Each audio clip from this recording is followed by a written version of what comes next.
Hey everybody, welcome to today's video. I'm going to share a few options whenever we start pushing out things digitally. Um, some of the options you'll be able to see here are using your web camera, webcamera.io, Screencast-o-matic, and this is Screencast-o-matic. The reason why I like this one the most is because it has 15 minutes on its max.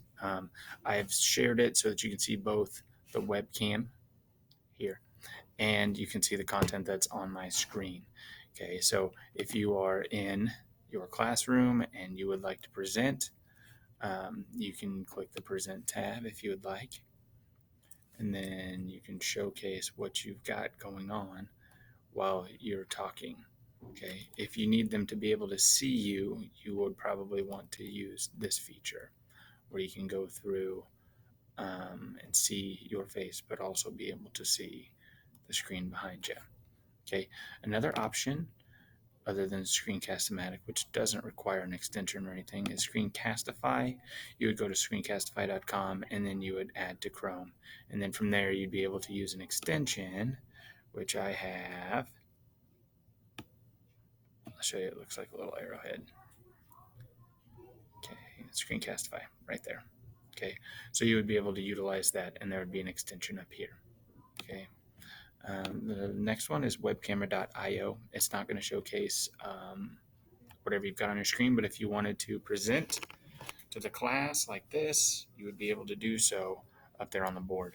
The only thing you have to make sure and pay attention to on any of these is make sure that you've got it set up to where they can read correctly. So you may have to mirror or toggle that mirror button. And then the other one, of course, is to be able to come down here, type in camera.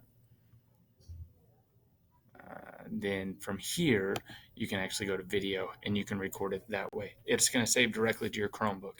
I've sent out an email to kind of discuss some of that because it's kind of difficult to find it, but it's saving on your Chromebook just in case you don't have Wi-Fi. It's not saving straight to your Google Drive.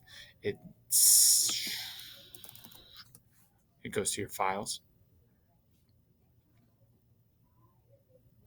and it goes to my files and downloads. So if you have one, it'll be located right there. You can then pull it over to your Google Drive if you want, or you can leave it there and share it from there. So hopefully you've learned a lot in a little amount of time. There are other screencasts out there. These are just a few of the ones that I like, and my favorite right now is Screencast-o-matic. Hopefully this was awesome and you enjoyed it.